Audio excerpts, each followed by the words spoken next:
V R ഗുരുവായൂരിൻ്റെ പുതിയൊരു വീഡിയോയിലേക്ക് എല്ലാവർക്കും സ്വാഗതം.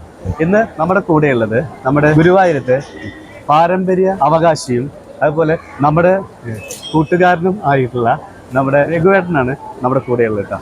നമസ്കാരം രഘുവേട്ട, നമ്മുടെ ഈ പ്ലാവിലക്കുത്തൽ എന്ന് പറയുന്നത് ഇത് പാരമ്പര്യമായിട്ടുള്ള അവകാശം അല്ലേ?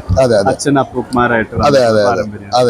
അപ്പൊ ഇത് ഇത്ര പ്ലാവില എന്നൊരു കണക്കില്ല, അതിന് ഇല്ല, ലക്ഷക്കണക്കിന് പ്ലാവിലകൾ കുത്തണം തീർച്ചയായിട്ടും അല്ലെ? അതായത് നമ്മളിപ്പോ അച്ചാച്ചനായിരുന്നു ആദ്യമായിട്ട് ഇതിന്റെ അവകാശം ഉണ്ടായിരുന്നു. അച്ചാച്ചന്റെ കാലശേഷം അച്ഛനിലേക്ക് വന്നു, അത് കഴിഞ്ഞ് നേരെ എന്നിലേക്ക് എത്തിയിരിക്കുകയാണ്. ഞാനിപ്പോ 4 വർഷമായിട്ടുള്ള ഇത് തുടങ്ങിയിട്ട്. അച്ഛൻ മരിച്ചതിന് ശേഷമാണ് ഇപ്പൊ ഇത് എനിക്ക് അവകാശമായിട്ട് കിട്ടിയിരിക്കുന്നത്. പക്ഷെ ശരിക്കും പറയുകയാണെങ്കിൽ ഗുരുവായൂരപ്പനുള്ള ഒരു സമർപ്പണം, അർപ്പണ മനോഭാവത്തോട് കൂടിയിട്ടുള്ള ഒരു പ്രവൃത്തി തന്നെയാണ് ഇത്. കാരണം അന്നദാനം മഹാദാനം എന്ന് പറയുന്ന ഒരു വലിയൊരു പ്രക്രിയ. കാരണം ഏറ്റവും വലിയ മനുഷ്യന് ഏറ്റവും വലിയ വേണ്ടത് എന്ന് പറയുന്നത് ഭക്ഷണം കഴിക്കുക എന്നുള്ളത് തന്നെയാണ്. ആ ഭക്ഷണം കഴിക്കുന്നതിനൊപ്പം തന്നെ എന്താ പറയാ, അതിനുവേണ്ടി ഗുരുവായൂർ ദേവസ്വം വളരെയധികം എല്ലാ ആളുകൾക്കും പ്രസാദം ഇട്ട് കൊടുക്കുന്നുണ്ട്. അതിന് വേണ്ട ഇലകൾ പ്ലാവില, അതായത് കഞ്ഞി കുടിക്കാൻ വേണ്ട സ്പൂണിന് പകരമുള്ള പ്ലാവില, പണ്ട് കാലത്തെ ആചാരപ്രകാരമുള്ള കാര്യം പോലെ തന്നെയാണ് നമ്മുടെ മറ്റേ കഞ്ഞി കുടിക്കാൻ വേണ്ടിയിട്ടുള്ള ഈ പാള പ്ലേറ്റുകളും. അതെ, പണ്ട് കാലത്ത് കോട്ടിയിട്ടായിരുന്നു, ഇപ്പൊ അത് മിഷ്യനിൽ പ്രസ്സിംഗ് ആണ്. എത്ര കാലങ്ങൾ കഴിഞ്ഞാലും നമ്മുടെ പഴയ രീതിയിലുള്ള പഴയ പെരുമയെ മാറ്റിയെടുക്കാതെ ഗുരുവായൂർ ദേവസ്വം അതിന് വേണ്ട എല്ലാ കാര്യങ്ങളും ചെയ്യുന്നുണ്ട്. എല്ലാ കാര്യങ്ങളും അതിലെ ഒരു വിട്ടുവീഴ്ചയും ഇല്ലാതെ ഇപ്പോഴും തുടർന്നു പോകുന്ന ഒരു പ്രക്രിയയാണ് പാളയിൽ കഞ്ഞി. അതിന് സ്പൂണായിട്ട് ഉപയോഗിക്കുന്നത് പ്ലാവില.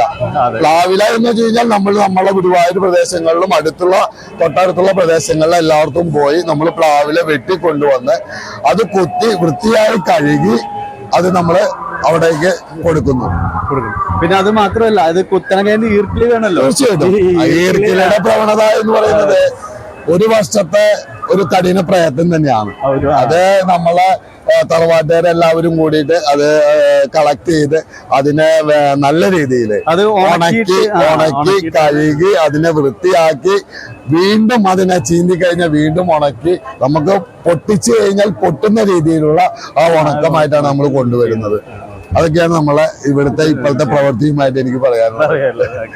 അപ്പൊ എന്താ വെച്ചിട്ടുണ്ടെങ്കിൽ ഇതൊരു കൂട്ടമായിട്ടുള്ള, തീർച്ചയായിട്ടും. അതായത് ഞങ്ങളുടെ മൂത്തേടത്ത് തറവാട് എന്ന് പറയുന്ന ആ തറവാട്ടിലുള്ള എല്ലാ ആളുകളും നമ്മളെ ബന്ധുക്കൾ എല്ലാവരും കൂടി, പിന്നെ അതിനുപരി ഇവിടെ വരുന്ന ഭക്തജനങ്ങൾ നമുക്ക് നല്ലൊരു സപ്പോർട്ട്. കാരണം ഇത് 1-2 കുത്തിയ പോരാ, ലക്ഷക്കണക്കിന് പ്ലാവിലകൾ കുത്തണം. ഇത് ഒരു വട്ടം ഉപയോഗിച്ച് പിന്നെ ഉപയോഗിക്കാനും പറ്റില്ല. അത് പിന്നെ ഉപയോഗിക്കാൻ പറ്റില്ല നമുക്ക്. അപ്പൊ അതുകൊണ്ട് ഓരോ ദിവസം ആയിരക്കണക്കിനും 10,000-കണക്കിനും ഭക്തരാണ് ഗുരുവായൂർക്ക് വരുന്നത്.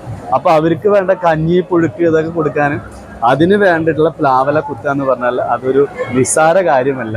അത് എത്രയോ എന്ന് പറയണേ, ഞങ്ങളുടെ മുൻജന്മ സുഹൃതം എന്ന് തന്നെയാണ് പറയാം. ഇത് അല്ലാതെ വേറൊന്നുമില്ല. ഗുരുവായൂരപ്പന്റെ ഒരു ദാസനായി മാറുക എന്ന് പറയുന്നത് കഴിഞ്ഞ ജന്മത്തിൽ നമുക്ക് കിട്ടിയ ആ ഒരു വലിയൊരു അംഗീകാരത്തിന്റെ അല്ലെങ്കിൽ അത് നമ്മൾ ചെയ്ത നല്ല സൽപ്രവർത്തിയുടെ ഗുണം കൊണ്ടാണ് ഇപ്രാവശ്യം നമുക്ക്, അല്ലെങ്കിൽ നമ്മളിപ്പോഴും നമ്മൾ ഗുരുവായൂരപ്പന്റെ ഒരു സേവകനായിട്ട് നമുക്ക് കഴിയാൻ പറ്റുന്നത് എന്ന ആ ഒരു വിശ്വാസമാണ് നമുക്കുള്ളത്. ഇപ്പൊ എന്നെ സഹായിക്കാൻ എൻ്റെ വൈഫുണ്ട്, അതേമാതിരി എൻ്റെ അച്ഛൻ്റെ പെങ്ങളുണ്ട്, അച്ഛൻ്റെ പെങ്ങളുടെ മക്കളുണ്ട്, എല്ലാവരും ഉണ്ട്. നമ്മുടെ കുടുംബക്കാരെല്ലാവരും ഒത്തിണങ്ങിക്കൊണ്ടാണ് നമ്മളിതെല്ലാം ചെയ്യുന്നത്. ഇപ്പൊ വൈഫൊക്കെ ആണെങ്കിൽ 5 മണിക്ക് വരും, 5 മണിക്ക് വന്നാൽ തുടർച്ചയായിട്ട് ഇവിടെ തന്നെയാണ് എല്ലാ കാര്യങ്ങളും. ഇപ്പൊ വൈഫ് അവിടെ ഇല എടുത്തു കൊടുക്കുന്നു. അപ്പൊ ഇതെല്ലാം നമ്മളുടെ കൈകൾ കൊണ്ട് തന്നെ പോകണം.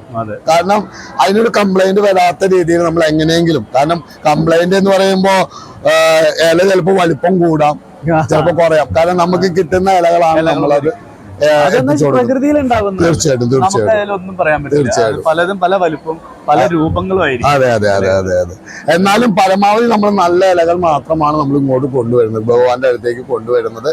ഇതുവരെയും ഇപ്പൊ ഇന്ന് 5-ാം വിളക്കായി, നാളെ 6-ാം വിളക്കാണ്. ഇന്നത്തെ ഇതുവരെയും നമുക്ക് ഈ 10-ാം വിളക്ക് വരെ 10 വരെ ഉത്സവം ഇല്ല. 10 വരെ നമുക്ക് വരുന്നില്ല.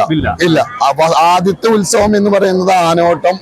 അതോട് കൂടിയിട്ട് 1-ാം ദിവസം സമാപിക്കും. കൊടി കയറിനോട് കൂടി 2-ാം ദിവസം മുതലാണ് നമുക്ക് ഈ കഞ്ഞിയുടെ പരിപാടികൾ തുടങ്ങുന്നത്. ആദ്യത്തെ ദിവസം ഇപ്പോ നമ്മുടെ ദേവസ്വം കണക്കനുസരിച്ച് 17-18 ആണ് നമ്മളെ ഇപ്പോഴത്തെ 18,000 ആളുകളാണ് കഴിച്ചെന്നാണ് ദേവസ്വം കണക്ക് പറയുന്നത്. അതായത് അത് പോരാട്ടോ, അതിൽ ആവാം. പക്ഷെ നമ്മളെ ദേവസ്വത്തിന്റെ കണക്കാണ് നമുക്ക് പ്രാധാന്യം നമുക്ക് കൊടുക്കാൻ കഴിയുള്ളൂ. ഇന്നലെ അതിനെക്കാട്ടും കുറച്ചും കൂടി കൂടുതൽ ഉണ്ടായിരിക്കാം. അതേപോലെ തന്നെ ഇപ്പൊ ഇന്നും നാളെയൊക്കെ ആയിട്ട് വളരെയധികം നല്ല രീതിയിൽ കൂടുതൽ നമുക്ക് വരാൻ സാധ്യതയുണ്ട്. കാരണം ശനി ഞായറാണ്. പിന്നെ കഴിഞ്ഞ വർഷത്തെയും കാട്ടിലും കുറച്ച് കുറവായിട്ട് എനിക്ക് തോന്നുന്നത് എന്താ വെച്ച് കഴിഞ്ഞാൽ ഇപ്പോ SLC എക്സാമിനേഷൻ നടക്കുന്നത് കൊണ്ട് തിരക്കിനോട് കുറച്ച് കുറവ് കാണിക്കുന്നു. ഇതാണ് എന്റെ വൈഫിന്റെ പേര് അനീഷ എന്നാണ്.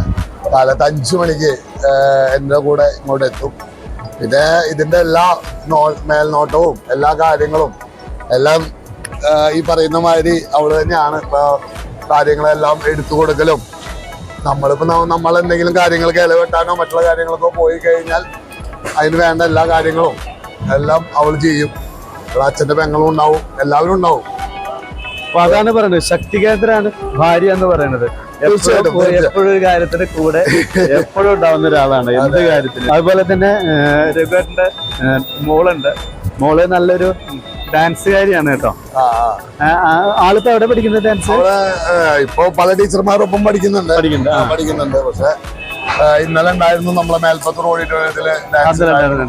ഇപ്പൊ 16-ാം തീയതി 7 മണിക്കുണ്ട്. അമ്മയും മോളും കൂടി തിരുവാതിര കളിക്കുന്നത്. ഇതെല്ലാം അതിന്റെ ഇടയിലൂടെ ഇതെല്ലാം നടക്കുന്നുണ്ട്. രഘുവേട്ടൻ എന്ന് പറയുന്ന ഒരു കലാ കുടുംബാണ് കേട്ടോ ഇവരുടെ. അതായത് ഭാര്യയാണെങ്കിലും മോളാണെങ്കിലും ഒക്കെ ഡാൻസ് അങ്ങനെയുള്ള കാര്യങ്ങളൊക്കെ ഉള്ളതാണ്.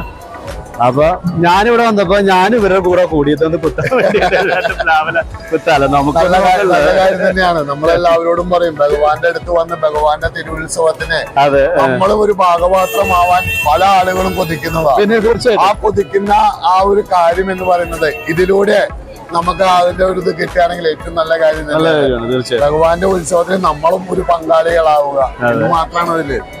അതുകൊണ്ട് നമുക്ക് ഒരുപാട് അമ്മമാരെയും ഒരുപാട് ആളുകളും ഇവിടെ വന്നിട്ട് കുത്തുന്നുണ്ട്. കാരണം ഭഗവാന്റെ ഉത്സവത്തിന് എന്താണ് നമുക്ക് ചെയ്യാൻ കഴിയുക, ആ കഴിയുന്നത് ചെയ്യാൻ വേണ്ടിയിട്ട് പല ആളുകളും പല പ്രദേശങ്ങളിൽ നിന്നും ആളുകൾ വരുന്നുണ്ട്, പല രാജ്യങ്ങളിൽ നിന്നും വരുന്നുണ്ട്. രാജ്യങ്ങളിൽ നിന്ന് ഉദ്ദേശിച്ചത് നമ്മുടെ പല ജില്ലകളിൽ നിന്നും ഇവിടെ എത്തിപ്പെടുന്നുണ്ട്. അവരെല്ലാവരും പറയുന്നുണ്ട് ഞങ്ങൾക്ക് എന്തെങ്കിലും ഒരു ചെറിയൊരു പണി ഭഗവാന്റെ മുന്നിൽ ചെയ്യാൻ, നമ്മളെ കൊണ്ട് ചെയ്യാൻ പറ്റുന്നതാണോ അതെ ചെയ്യാം. അത്രേ ഉള്ളൂ. എന്താണ് ഇതിനെ കുറിച്ച് പറയാനുള്ളത്? എന്താ പറയാനുള്ളത്? അല്ല, ഇതൊക്കെ എന്ന് വെച്ച് കഴിഞ്ഞാൽ നമ്മുടെ ഏറ്റവും വലിയ വിഷയമാണ്. കാരണം ഈ ചാനലിലൂടെ മാത്രമല്ല അദ്ദേഹത്തിന്റെ കഴിവുകൾ ഒരുപാടുണ്ട്. മിമിക്രി ആർട്ടിസ്റ്റ് അല്ലേ അദ്ദേഹത്തിന്റെ ഓരോ പ്രോഗ്രാംസും നമ്മൾ വീഡിയോയിലൂടെയും അതേമാതിരി നേരിട്ടും കണ്ടിട്ടുള്ള ഒരു വ്യക്തിയാണ്. പക്ഷെ അത് മാത്രമല്ല ഇപ്പൊ ഇതേമാതിരി ഒരു വീഡിയോ എടുക്കാൻ വന്നതിന് രണ്ടുപേർക്കും എന്റെ സുഹൃത്തുക്കളായ ഈ ഫാമിലിക്ക് വളരെയധികം താങ്ക് യു വെരി മച്ച്. വളരെയധികം സന്തോഷമുണ്ട്. കാരണം എന്താ വെച്ചിട്ടുണ്ടെങ്കിൽ ഇങ്ങനെ ഒരു വീഡിയോ എടുക്കാന്ന് പറഞ്ഞാലോ ഇതിനെ കുറിച്ച് പറയാന്ന് പറഞ്ഞാലും നമുക്ക് പറഞ്ഞതിനെക്കാട്ടിലും ഉപരി കുറെ കാര്യങ്ങളുണ്ട്. നമുക്ക് പറയാൻ കുറച്ചേ പറയാൻ പറ്റുള്ളൂ. പക്ഷെ ഇതിന്റെ പിന്നാമ്പുറം ഒരുപാട് കൊണ്ടുപോയി വെട്ടി കൊണ്ടുവന്ന് അത് വൃത്തിയായി കഴുകി കുത്തി നമ്മള് അതിനൊരുപാട് പ്രോസസ്സിംഗ് ഇതിലുണ്ട്. അതിനെല്ലാം നമ്മൾ പറയാൻ നമ്മൾ ഇപ്പൊ ഉദ്ദേശിക്കുന്നില്ല. എല്ലാ എന്തേ കാര്യത്തിനും അതിന്റെ പുറകിൽ ഒരുപാട് കഷ്ടപ്പാടുണ്ട്. തീർച്ചയായും ഇതിന്റേതായ കാര്യത്തിന് അതിന്റേതായിട്ടുള്ള കഷ്ടപ്പാടുണ്ടെന്ന് അറിയാം. അപ്പൊ ഇത്രയും നേരം ഞങ്ങളോട് സംസാരിക്കാൻ കാണിച്ചാൽ വളരെ സന്തോഷമുണ്ട് കേട്ടാ. അപ്പൊ നമുക്കിനി അടുത്തൊരു വീഡിയോയുമായി വീണ്ടും കാണാം. അതുവരേക്കും നന്ദി, നമസ്കാരം.